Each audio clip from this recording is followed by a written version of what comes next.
الشیطان الرجیم بسم اللہ الرحمن الرحیم قال اللہ تعالی فی الکلام المجید والفرقان الحمید یا ایہا الذین آمنوا توبوا الی اللہ صدق اللہ العظیم وبلغنا رسولہ النبی الکریم ونحن علی ذلک لمن الشاہدین والشاکرین والحمد للہ رب العالمین۔ میرے نہایت ہی واجب الاحترام ذی قدر وذی محترم وذی محتشم بزرگوں دوستو، آقا درود و سلام کا ہدیہ پیش کریں تو پڑھیے اللہم صلی علی سیدنا محمد وعلی آل سیدنا محمد وصحاب سیدنا محمد وبارک وسلم علیہ۔ حاضرین محترم، میں نے آپ کے سامنے جو آیت مقدسہ کا ایک حصہ تلاوت کیا، یا ایھا الذین آمنوا توبوا الی اللہ، اے ایمان والو اللہ کی طرف رجوع کر لو، یعنی رب کائنات جل وعلا کی طرف رجوع کرنے سے مراد کیا ہے کہ اپنے گناہوں کا احساس کرتے ہوئے اللہ کی طرف متوجہ ہو جانا، احساس گناہ ہو جانا، ندامت نصیب ہو جانا، یہ توبہ ہے اللہ کی بارگاہ میں۔ الندم التوبہ، ندامت حقیقت میں توبہ کو کہتے ہیں، ندامت شرمندگی کو کہتے ہیں۔ بندہ تھوڑا سا بھی شرمسار ہوا تو گویا کہ اسے شرمندگی ہوئی اور اس کی وجہ سے اس کی توبہ اللہ کے ہاں مقبول ہو جاتی ہے۔ وہ بڑا بے نیاز ہے۔ سب سے پہلے تو اس بات کا اندازہ کر لیں کہ کسی کافر کو نہیں کہا گیا کہ توبہ کر لیں، بلکہ کس کو کہا گیا؟ یا ایھا الذین آمنوا، اے ایمان والو، توبوا الی اللہ، اللہ کی طرف توبہ کر لو، اللہ کی طرف جھک جاؤ، اللہ کی طرف پلٹ آؤ، اللہ جل شانہ کی طرف رجوع کر لو۔ اب ایمان والوں کو توبہ کا حکم کیوں؟ اس لیے کہ پتہ یہ چلا کہ صاحب ایمان بندہ جب گناہ کر لیتا ہے تو پھر اس کے بعد توبہ لازم ہے، اور یقیناً میرے کریم آقا علیہ الصلوۃ والسلام کا فرمان عالی شان ہے کہ جب بندہ مومن زنا کرتا ہے اس وقت بندہ مومن نہیں ہوتا۔ بندہ مومن تھا مگر جب وہ زنا کرنے لگا، زنا میں مصروف ہوا، تو اس کا ایمان اس طرح سلب کر لیا جاتا ہے جیسے چادر سر سے چھین لی جاتی ہے۔ بندہ مومن انتہائی نیک تھا، پارسا تھا، لیکن چوری یا ڈکیتی کرنے لگا، اس دوران اس کا ایمان اس کے سر سے ایسے چھین لیا جاتا ہے جیسے چادر سر سے اتار لی جاتی ہے۔ میرے کریم آقا علیہ السلام نے فرمایا المؤمن لا ینجس، مومن کبھی نجس نہیں ہوتا، نجاست اس پہ نہیں آ سکتی۔ مومن ہمیشہ پاکیزہ ہوتا ہے، کبھی بھی نجاست اس پہ غالب نہیں ہوتی۔ جب وہ بندہ مومن ہوگا تو اس وقت تک ناپاکی کا شائبہ بھی پیدا نہیں ہوگا۔ اب رہا مسئلہ یہ کہ جب میاں بیوی کے معاملات ہیں، حلال بیوی موجود ہے، اس کے حوالے سے علماء نے فرمایا کہ یہ تو ایک عبادت ہے۔ میاں بیوی کے آپس میں جو تعلقات ہیں، ہن لباس لکم وانتم لباس لہن، تو جہاں اجازت ہے کام وہی ہے۔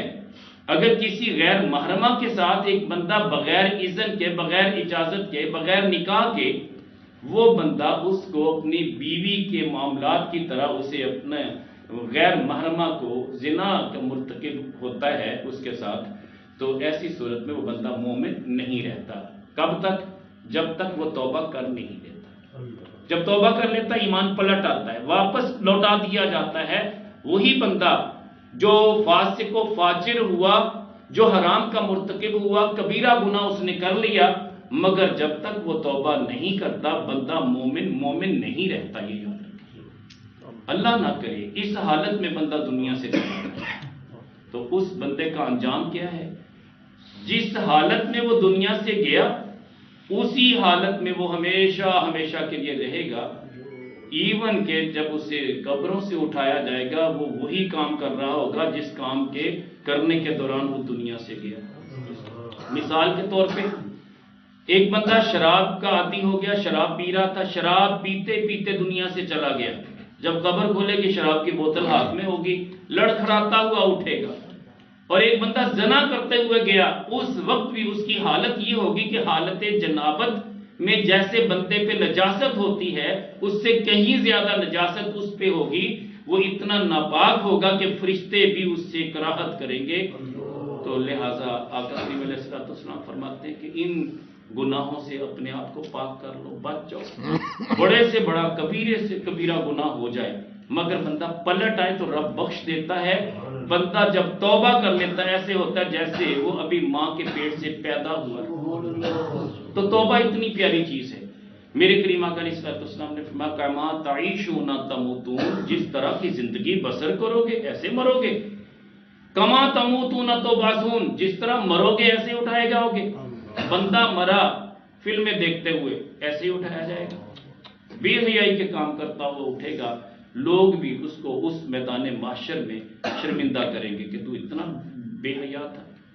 اور کوئی بھی گناہ اگر وہ کرتے کرتے گزرا، مثال کے طور پہ ایک بندے نے خودکشی کی، اب اس نے جس آلہ کے ساتھ خودکشی کی اسی آلہ کے ساتھ، یعنی جو مثال کے طور پہ خنجر سے، تلوار سے، نیزے سے یا پھندا باندھ کے اس نے اپنی گردن میں ڈال کے خودکشی کی، میرے کریم آقا علیہ السلام فرماتے ہیں وہ ساری زندگی جہنم میں بھی اسی طرح خودکشی کرتا رہا۔ تو لہٰذا اب حالات کیا ہیں؟ مہنگائی تھوڑی سی ہوئی، بندے نے پھندا گلے میں ڈالا، خودکشی کر لی، وہ سمجھتا ہے کہ شاید میری جان چھوٹ گئی، جان نہیں چھوٹی، اب تو پھنس گیا۔ پہلے تو جان چھوٹ سکتی تھی، اپنے رب کو رازق اس نے مانا نہیں۔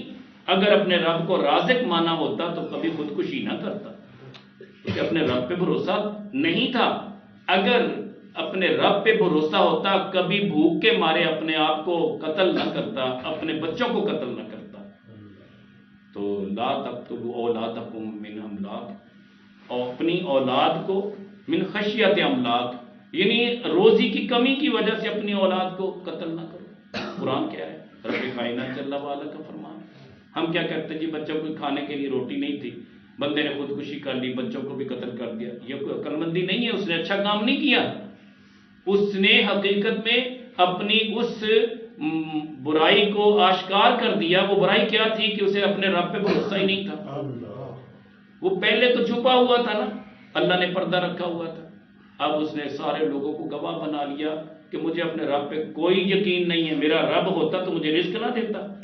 اتنا کفر اس نے کیا کہ وہ سب کے سامنے شرمندہ بھی ہو گیا اور بے حیا بھی کہلایا، اور لوگ دیر تک اس کے بارے میں باتیں کرتے رہے۔ اب کچھ لوگ کہیں کہ بس مجبور تھا اس لیے کر لی، مجبوری کی کوئی بات نہیں۔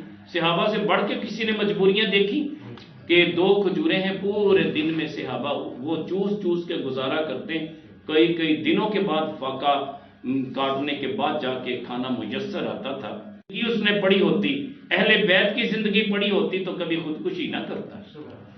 تو لہٰذا جو بندہ صرف بھوک کی وجہ سے اپنے بچوں کو قتل کرتا ہے یا خود اپنے آپ کو موت کے گھاٹ اتار دیتا ہے، حقیقت میں اس نے اچھا کام نہیں کیا بلکہ اس نے اپنے آپ کو پھنسا لیا۔ اب تا زندگی اسی طرح کرتا رہے گا یہاں تک کہ جہنم میں بھی اسی طرح جلتا رہے گا۔ اور اس دوران اگر اس نے اپنے خنجر کے ساتھ، تلوار کے ساتھ، نیزے کے ساتھ ہے تو اس حوالے سے بھی علماء فرماتے ہیں کہ جہنم میں اللہ آگ کی تلوار اسے دے گا کہ اس کے ساتھ بار بار اپنی گردن کو کاٹ، آگ کا نیزہ دے گا اپنے سینے میں، اسی طرح بار بار اس کو گھونپتا رہے۔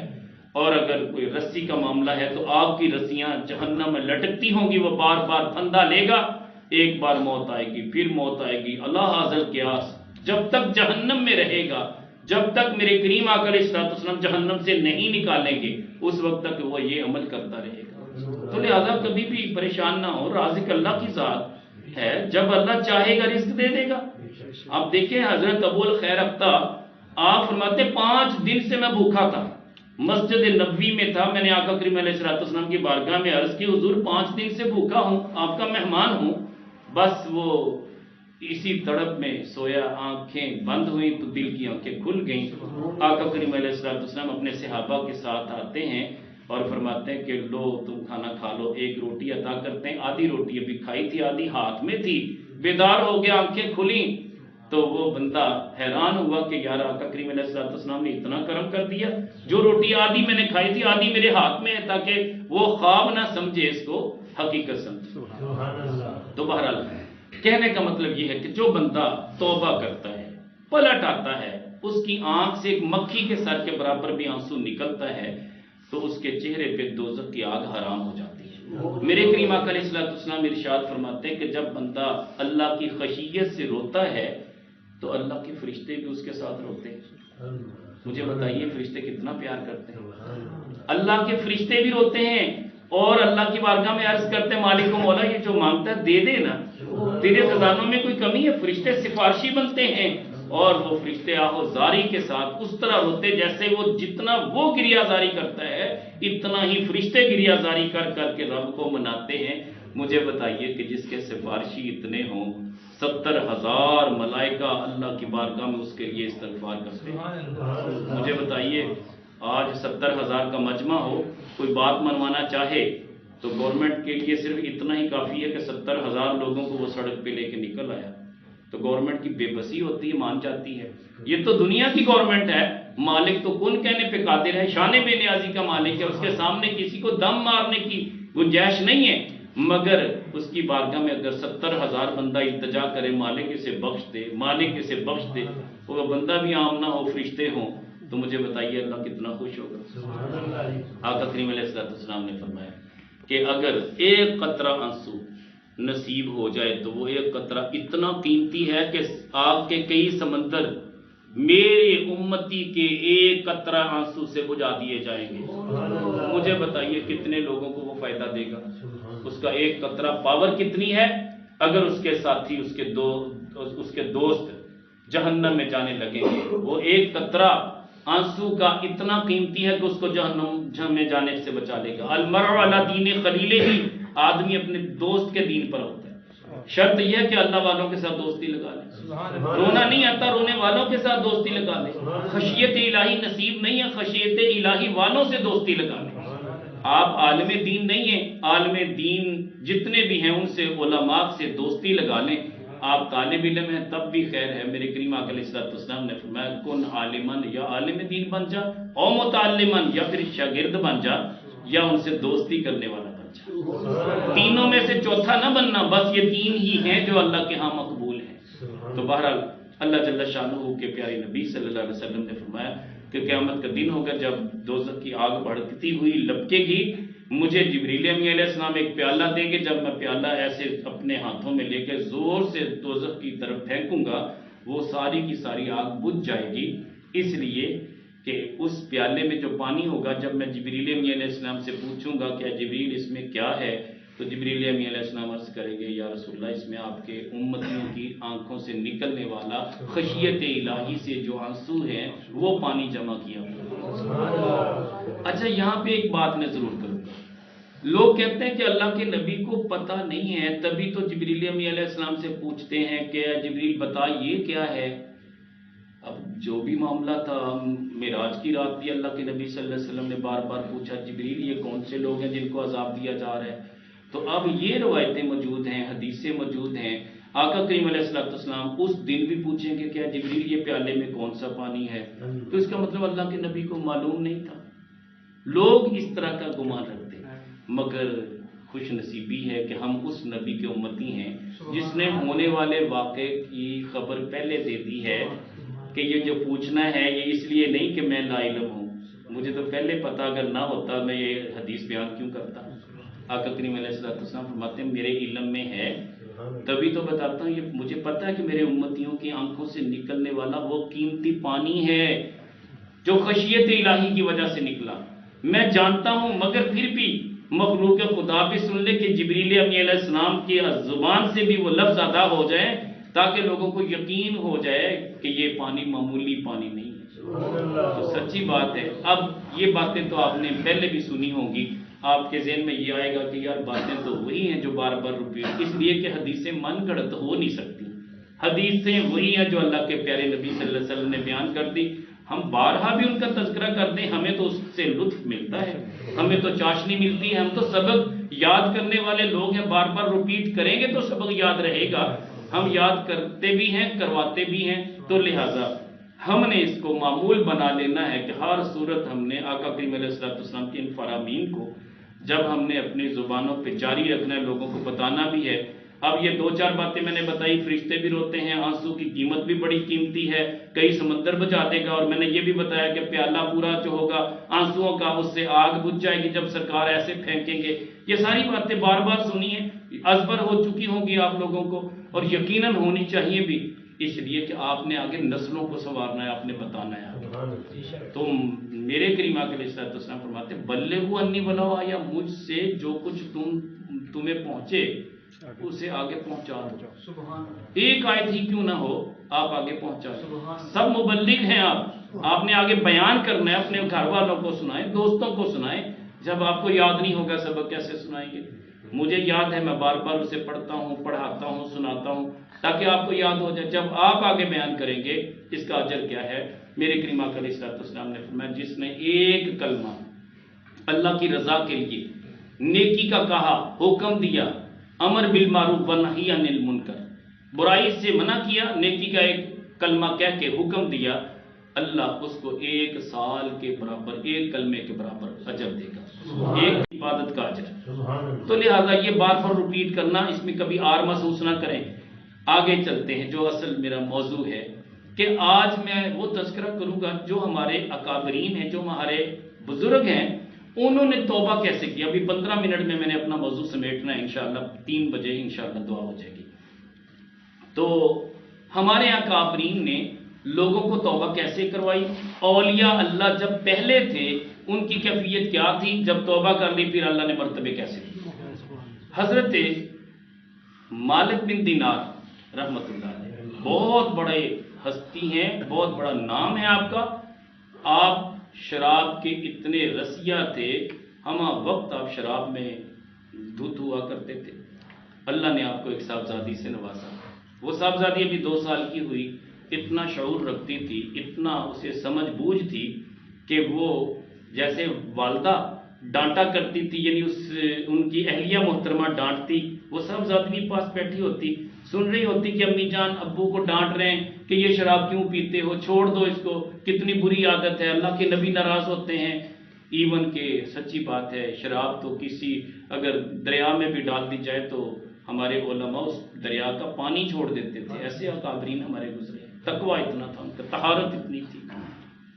آگے چلیے، وہ بچی بھی اپنی والدہ کو دیکھتے دیکھتے اتنی شعور والی ہو گئی تھی کہ ابو جب شراب پینے لگتے، 2 سال کی بچی ہے، وہ ان کا گلاس پکڑ کے کھینچ لیتی اور گرا دیتی، میں ابو اپنی زندگی میں آپ کو شراب نہیں پینے دوں۔ 2 سالہ بچی ہے لیکن شعور کتنا ہے۔ مالک بن دینار رحمت اللہ علیہ کہتے ہیں کہ مجھے اس بچی سے اتنا پیار ہو گیا کہ کبھی میں اسے سینے پہ لٹاتا، کبھی اس سے پیار کرتا، وہ مجھ سے پیار کرتی، مگر جب میرا پیار بڑھ گیا نا، اس بچی کی موت واقع ہو گئی۔ جب وہ فوت ہو گئی تو میں اس کے پیار میں روتا، کاش کہ مجھے کبھی خواب میں نظر آئے۔ ایک دن معاملہ ایسا ہوا کہ قیامت کا دن ہے، جنتیوں کو جنت میں بھیجا جا رہا ہے، جہنمیوں کو جہنم کا سرٹیفکیٹ دیا جا رہا ہے، اور فرشتے باندھ باندھ کے زنجیروں کے ساتھ جہنم میں لے کے جا رہے ہیں۔ میرے لیے بھی حکم صادر ہوا کہ اس کو بھی جہنم میں لے جاؤ، یہ شراب پیتا ہے۔ فرماتے خواب کی حالت تھی، اب میں نے دوڑ لگانا شروع کر دی کہ میں جہنم میں نہیں جاؤں گا۔ میں دوڑتا ہوا جا رہا ہوں، پیچھے ایک اژدہا لگا ہوا، اس کے منہ سے آگ کے شرارے نکل رہے ہیں، وہ مجھے پکڑنے کی کوشش کرتا ہے، میں فل زور سے دوڑ لگا رہا ہوں، مگر آگے سے ایک بزرگ تشریف لاتے ہیں، ضعیف تھے، نحیف العمر تھے۔ میں اسے کہتا ہوں بابا جی مجھے بچا لیں، بابا جی کہتے ہیں بیٹا میں تو خود کمزور ہوں، میں کیسے بچا سکتا ہوں۔ اتنے میں سامنے وہی 2 سالہ بچی آ جاتی ہے، وہ کہتی ہے ابو آپ فکر نہ کریں، میں موجود ہوں نا، میں بچاؤں گی آپ کو۔ بچی اس اژدہے سے مخاطب ہوتی ہے، اژدہے واپس چلا جا، یہ میرے ابو ہے، اسے کیوں پکڑتا ہے؟ وہ اژدہا واپس چلا جاتا ہے۔ اب مالک بن دینار رحمۃ اللہ علیہ فرماتے ہیں کہ میں نے بچی سے پوچھا کہ بیٹی تو اتنی طاقت رکھتی ہے؟ کہتی ہاں اللہ نے مجھے بڑا مرتبہ دیا ہے، تو اسی لیے تو کہتی ہوں کہ ابو آپ توبہ کر لیں، اللہ آپ کو بھی بڑے مرتبوں سے نوازے گا، جب آپ توبہ کر لیں گے اللہ اپنا ولی بنا لے گا آپ کو۔ کہتے ہیں کہ بیٹا یہ بتا کہ یہ تھے کون؟ کہتی ہے کہ ابو جان یہ جو اژدہا تھا نا یہ آپ کے برے عمل ہیں، اور یہ جو بزرگ تھے نا یہ آپ کے نیک عمل ہیں۔ نیک عمل اتنے کمزور ہیں کہ یہ کچھ بھی نہیں کر سکتے۔ کاش کہ آپ اس اژدہے سے بچنا اگر چاہیں تو آپ نیک عمل زیادہ کرنا شروع کر دیں، یہ طاقتور بابا جی بن جائیں گے، اور پھر اس طرح کے سانپ کمزور ہو جائیں گے، یہ پکڑ نہیں سکیں گے۔ بس یہ کہنا تھا، آنکھ کھلی، فرماتے ہیں سچی توبہ نصیب ہو چکی۔ یہ مالک بن دینار رحمۃ اللہ اتنا بڑا مرتبہ۔ حضرت عبداللہ بن مبارک آپ ایک بچی پہ عاشق تھے، ساری رات اس کے دروازے کے سامنے کھڑے ہوتے، عشاء کے وقت لوگ غسل نماز کے لیے، انہوں نے کہا کہ مجنوں کھڑا ہے، دیکھو جی اب طنز ہو رہے ہیں، مگر کھڑے ہیں ٹکٹکی باندھ کے کہ وہ آئے گی بالکونی پہ، بس ایک نظر اسے دیکھوں گا پھر گھر چلا جاؤں گا۔ دیکھنے کے لیے ساری رات کھڑے رہے، نماز فجر کے لیے نمازی دوبارہ آئے، نماز پڑھنے کے بعد واپس جا رہے تھے، انہوں نے کہا کہ دیکھو مجنوں ساری رات گزر گئی۔ کہنے لگا کہ ساری رات کیسے، ابھی تو عشاء پڑھ کے آئے ہو؟ کہنے لگا نہیں یہ فجر ہے۔ اب دیکھیں کسی کے عشق میں، مجازی عشق میں حضرت عبداللہ بن مبارک پوری رات گزار دیتے ہیں، پتہ ہی نہیں چلتا۔ جب عشق پیدا ہوتا ہے نا، پھر قرآن سے اگر عشق پیدا ہو گیا، ساری رات قرآن پڑھتے جاؤ گے نیند نہیں آئے گی، نیندیں غفلت کی وجہ سے آتی ہیں، لیکن اس لیے کہ ہمارا عشق نہیں ہے۔ اگر اللہ کے نبی سے عشق ہو جائے بندہ ساری رات سو نہیں سکتا، سچی بات ہے، پھر سرکار سے ہی باتیں کرتا رہے گا۔ رب سے عشق ہو جائے تو رب سے باتیں کرتا رہے گا، ساری رات گزر جائے گی۔ تو لہٰذا بات یہ کر رہا تھا، یہی بس وہ طنز تھا، کہنے لگے کاش کہ یہ رات میں اللہ کے لیے کھڑا ہوتا تو اللہ کتنا راضی ہوتا۔ بس توبہ کرتے ہیں۔ عبداللہ بن مبارک کو اللہ نے بڑے مرتبوں سے نوازا۔ حضرت سری سکتی علیہ رحمہ آپ تشریف لے جا رہے ہیں، سامنے دیکھا کہ ایک شرابی ہے، اس کا منہ بھی مٹی سے اٹا پڑا ہے اور وہ لیٹا ہوا ہے، لوگ اسے پاؤں سے ٹھوکر مار کے آگے گزر جاتے ہیں۔ حضرت سری سکتی رحمت اللہ علیہ اس شرابی کو اٹھاتے ہیں، اس کا سر اپنے گود میں رکھتے ہیں اور پانی کے ساتھ اس کے چہرے کو دھوتے ہیں، اور دھونے کے بعد اسے ہوش میں لاتے ہیں۔ جب وہ ہوش میں آ جاتا ہے اسے کہتے ہیں بیٹا یہ برے کام ہے، اسے چھوڑ دینا، اللہ بھی راضی ہوگا، اللہ کا رسول بھی راضی ہوگا۔ ڈانٹا نہیں، کچھ نہیں کہا، وہ چلا گیا۔ آپ جب مسجد میں نماز تہجد کے لیے اگلے دن آتے ہیں، اب نماز تہجد کے لیے مسجد میں تشریف لائے تو دیکھا وہی شرابی تہجد پڑھ رہا تھا۔ جب اس نے سلام پھیرا تو آپ نے پوچھا کہ یہ بتا کہ یہ تو نے تہجد کب سے شروع کی؟ کہنے لگا حضور ابھی آج ہی تو پہلا دن ہے میں نے تہجد شروع کی ہے۔ تو کہتے ہیں کہ کیسے زندگی پلٹی؟ کہنے لگے حضور آپ تو خواب دیکھ کر آئے ہیں، آپ مجھ سے پوچھ رہے ہیں؟ اب اس شرابی کی بات کر رہا ہوں، عام بندے کی نہیں بات کر رہا۔ وہ شرابی تھا نا، عام بندے سے مراد یہ کہ کسی اللہ کے ولی کی بات نہیں کر رہا، شرابی کی جو فاسق و فاجر تھا، گناہ گار تھا۔ ادھر توبہ نصیب ہوئی، ادھر مرتبہ کتنا ملا کہ ابھی پہلی ہی رات ہے، رب کائنات جل والا خواب میں اشارہ فرماتے ہیں اور آواز آتی ہے کہ تو نے شراب پینے کے بعد اگر توبہ کر لی ہے، اور جس طرح حضرت سری سکتی رحمت اللہ علیہ نے تیرا منہ دھویا تھا، ہم نے تیرا دل دھو دیا، اب تو ہمارے ولیوں میں شامل ہو سکتا ہے۔ ایک ہی رات اللہ کے ولیوں میں شامل۔ کہنے لگا میں اپنی قسمت میں ناز کرتا ہوں، حضور مجھے یہ بھی بتا دیا گیا کہ ہم یہ بات سری سکتی کو بھی کہہ چکے ہیں خواب میں۔ حضور آپ کو خواب میں اشارہ نہیں ملا کہ اے سری سکتی جس طرح میرے بندے کا تو نے منہ دھویا، میں نے اپنے اس بندے کا دل دھو دیا، اسے نمازی بھی بنا دیا۔ میرا رب چاہتا ہے اسے نمازی بھی بنا دیتا ہے۔ حضرت سے سری سکتی رحمت اللہ علیہ حیران ہوتے ہیں، یقین جانیے میرا کریم رب اتنا کریم ہے، اتنا کریم ہے۔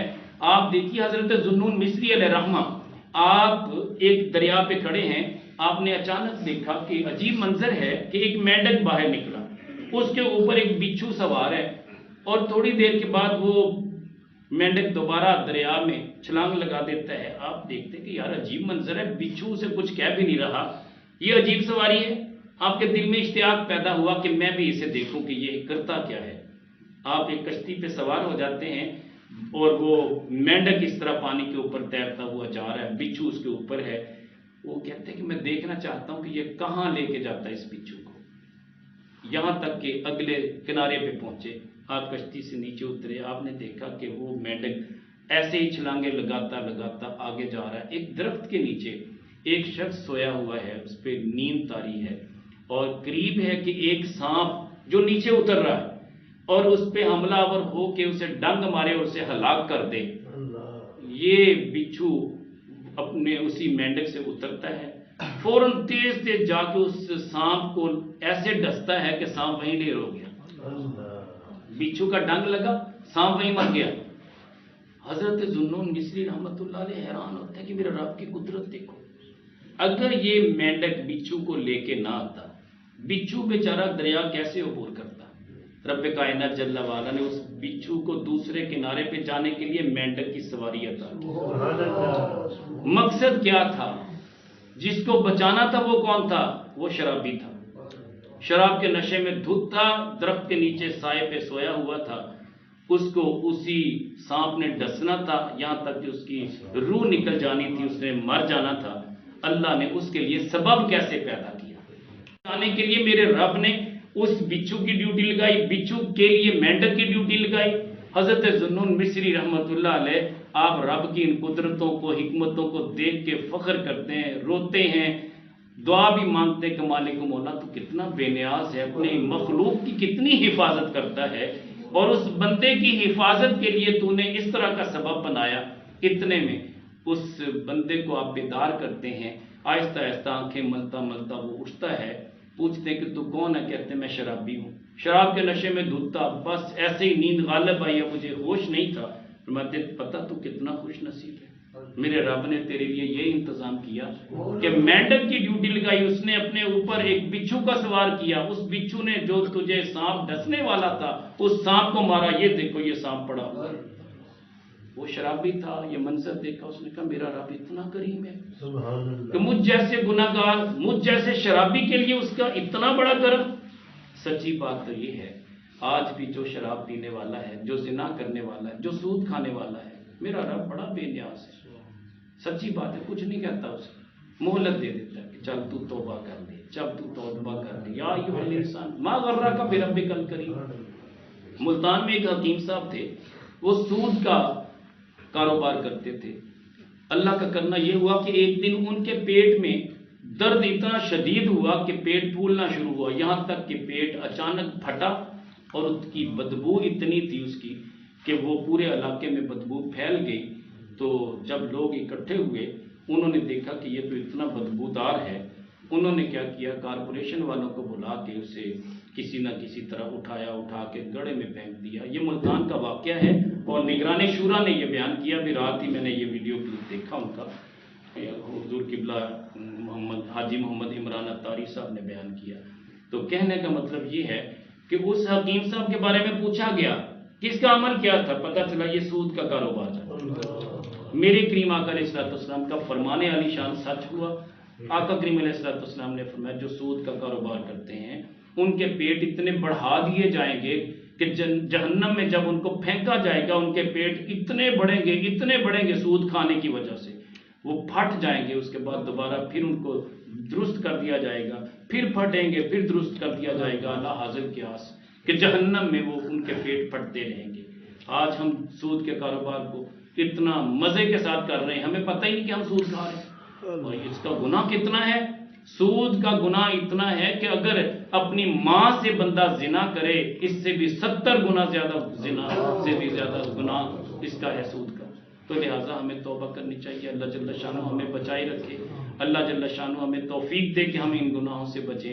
آج ہم یہ جو گفتگو آج کی ہے یہ توبہ کے موضوع پہ ہے، اور اولیاء اللہ نے کس طرح اپنے قریبی لوگوں کو بچایا، کس طرح ان کی تربیت کی ہے، کس طرح ان کے ساتھ اخلاق اور پیار سے پیش آئے ہیں۔ باجدین بستامی علیہ رحمہ، آپ جمعہ کے لیے جا رہے ہیں، نماز جمعہ کے لیے جب تشریف لے جا رہے ہیں، آپ کو پتہ ہے جمعے کے لیے جب اللہ کے نیک بندے تیاری کر کے آتے ہیں، خوبصورت بن کے آتے ہیں، یا بنی آدم خذوا زینتکم عند کل مسجد، اے آدم علیہ السلام کی اولاد جب بھی مسجد میں آؤ خوبصورت ہو کے آؤ نا، بن ٹھن کے آؤ۔ رب کائنات جل وعلا خود فرما رہے ہیں خوبصورت بن کے آؤ، ان اللہ جمیل و یحب الجمال، اللہ خود بھی خوبصورت ہے اور خوبصورتی کو پسند کرتا ہے، اللہ خود بھی سونا ہے اور سونےوں کو پسند کرتا ہے۔ یار تمہارے بس میں اپنے آپ کو سونا بنانا ہے، اللہ کے اختیار میں ہے، اللہ تمہارے دل کو سونا بنانا ہے، تمہارے اختیار میں صرف ظاہر کو سونا کرنا ہے، اللہ کی قدرت میں ہے کہ اللہ تمہارے باطن کو سونا کرتا ہے۔ اللہ جل شانہ ہمیں توفیق عطا فرمائے۔ اسی پہ اکتفا کرتے ہیں، کوئی سوال اس حوالے سے